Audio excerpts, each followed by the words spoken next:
Hello అండి, అందరికీ నమస్కారం. Welcome back to my channel. ఈరోజు మీరు చూడబోయే వీడియో వచ్చి ఆలు క్యాష్యూ కర్రీ అండి.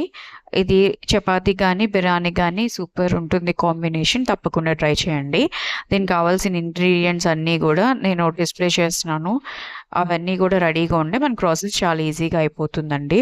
ముందుగా బంగాళదుంపలు, క్యారెట్ ఉడకపెట్టుకుని పక్కన పెట్టుకోవాలండి. ఇప్పుడు ఉల్లిపాయలు, పచ్చిమిరకాయలు కట్ చేసి పెట్టుకోవాలి. మనకి జీడిపప్పు కూడా ఒక హాఫ్ అన్ అవర్ సోక్ చేసి పెట్టుకోవాలండి. దీనికి కావాల్సింది ఒక హాఫ్ కప్ పెరుగు. మనకి మసాలా స్పైసెస్ కొన్ని ఫస్ట్ పొయ్యి మీద కడాయి పెట్టుకొని ఆయిల్ వేసుకున్న తర్వాత దాంట్లో బిర్యానీ ఆకు, దాల్చిన చెక్క, షాజీరా, లవంగాలు వేసుకుని కొంచెం వేగిన తర్వాత మనం కట్ చేసి పెట్టుకున్న ఉల్లిపాయలు, పచ్చిమిరకాయలు వేసుకొని కొంచెం సాల్ట్ కూడా యాడ్ చేసుకుని బాగా వేయించుకోవాలండి. కొద్దిగా వేగిన తర్వాత ఇప్పుడు పసుపు కూడా మనము యాడ్ చేసుకోవాలండి. ఒక హాఫ్ టీ స్పూన్ పసుపు వేసుకుని బాగా మిక్స్ చేసుకుని కొంచెం ఉల్లిపాయల్లోంచి వాటర్ అంతా రిలీజ్ అయిన తర్వాత మనం ముందుగా నానబెట్టుకున్న జీడిపప్పును కూడా యాడ్ చేసుకోవాలండి. ఆ జీడిపప్పును కూడా బాగా మిక్స్ చేసుకోవాలి. మిక్స్ చేసుకున్న తర్వాత మనము ఒక టేబుల్ స్పూన్ అల్లం వెల్లుల్లి పేస్ట్ కూడా వేసుకుని బాగా పచ్చివాసన పోయేంత వరకు కూడా వేయించుకోవాలండి. ఇప్పుడు అది వేగిన తర్వాత మనం ముందుగా కట్ చేసి పెట్టుకున్న టమాటో ముక్కల్ని ఇప్పుడు యాడ్ చేసుకోవాలండి. ముందు మనం ఆనియన్స్ కోసం కొంచెం సాల్ట్ వేసుకున్నాం కదండి. ఇప్పుడు టమాటాలు మగ్గటా కూడా కొద్దిగా సాల్ట్ వేసుకోవాలండి. ఫైనల్గా మనం కూర అంతా రెడీ అయిపోయినాక ఒకసారి చెక్ చేసుకుని అప్పుడు తగ్గితే వేసుకోండి. మళ్ళీ ఎక్కువైనా కూడా బాగోదు.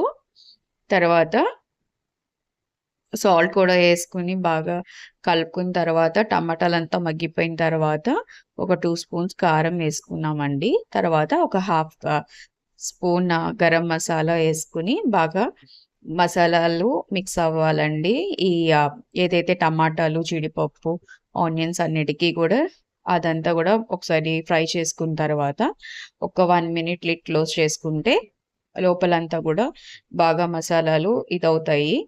తర్వాత మనం ఉడకపెట్టుకున్న బంగాళదుంప, క్యారెట్ కట్ చేసుకున్నవి కూడా ఇప్పుడు యాడ్ చేసుకుని బాగా మిక్స్ చేసుకోవాలండి. మిక్స్ చేసుకున్న తర్వాత మనం ఒక గ్లాస్ వాటర్ వేసుకోవాలి. వేసుకున్న తర్వాత ఒకసారి మళ్ళీ మిక్స్ చేసుకుని మూత పెట్టుకుని ఆ వాటర్ కొంచెం ఇంకిపోయేంత వరకు కూడా మనం లిడ్ క్లోజ్ చేసుకుని పెట్టుకోవాలండి. ఇప్పుడు ఆ వాటర్ అంతా ఇంకిపోయి కర్రీ కొంచెం దగ్గరకు వస్తుంది అనుకుండగా మనం పెరుగు యాడ్ చేసుకోవాలండి. పెరుగుని ఇప్పుడు బాగా మిక్స్ చేసుకోవాలండి.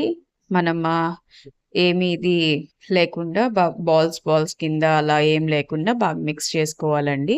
అప్పుడు థిక్ గ్రేవీ కన్సిస్టెన్సీ వస్తుంది. ఇప్పుడు ఫైనల్గా మనం కరివేపాకు, కొత్తిమీర యాడ్ చేసుకుని మనం ఒక 5 మినిట్స్ ఉంచితే మనకి ఎంతో టేస్టీ అయిన ఆలు కుర్మా రెడీ అయిపోతుందండి.